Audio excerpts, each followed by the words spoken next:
understanding of shapes intruded on my thoughts, along with hatch, its only association, for a second, to the lid of my coffin, but then came ideas of doors and other movable items that might block my progress. I noted then that all the females looked the same as each other, as did the males. The concept of human sex differences had surfaced in my thoughts as a kind of by the way. Lights flashed in my skull, then jagged lines crawled across my vision. I couldn't identify this for a moment, until I came to understand these were the visual effect of a migraine headache, an ancient human condition. I next questioned my impulse to follow the others. Little did I realize this was the first moment I had strayed from design, and that things were already happening in my mind which weren't in the others. Again I felt a buzzing against the side of my neck, and my urgency to obey increased. I reached up and felt some solid lump attached there just below my ear. A further intense buzz drove shooting pains throughout my body and propelled me out of the coffin after the others. I was the last through and floated into an area where some unknown force then grabbed me and pulled me down. Gravity, I realized, grasping the concept even as I fell beside one of the women, thumping into her. She looked at me blank-eyed, a stream of drool issuing from the side of her mouth.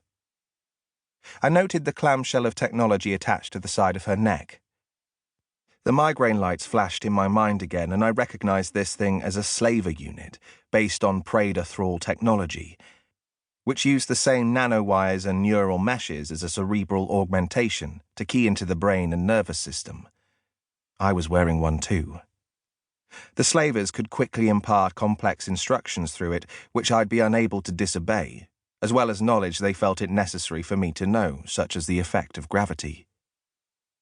I also began to understand that my knowledge of this device hadn't actually come from the thing itself, but was in some way related to the migraine lights. "Move into ranks," said the voice. Images rose in my mind of soldiers standing in a row and marching.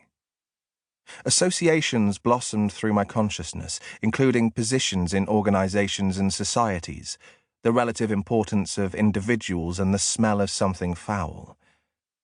This surge of connecting thoughts, along with the sudden change in perspective and pull of gravity, made me retch for a moment, and I spat green bile.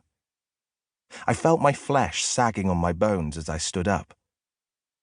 Self-awareness of my human body and its constituents came upon me then, bones and organs and muscles. A positioning instruction fell into my mind, and I walked unsteadily to my assigned place amidst the rest. I had a number, and it was 4. I knew the numbers of the others too, and where I should be. I stood in the front row with 5 other men. 5 more were behind us, while 2 rows of 5 women stood behind them.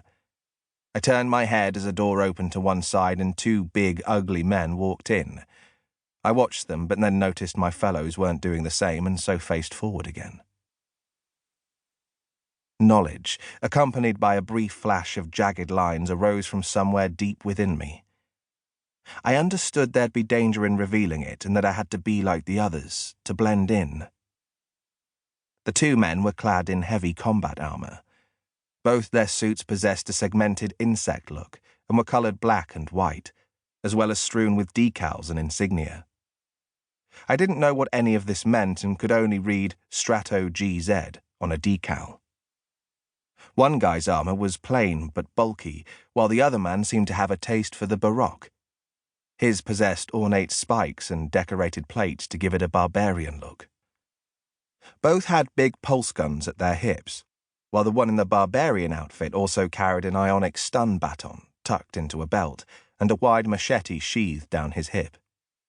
Schematics of how these suits and the pulse guns worked bled into my perception, along with formulae of chemistry and physics, knowledge of materials technology and power supplies.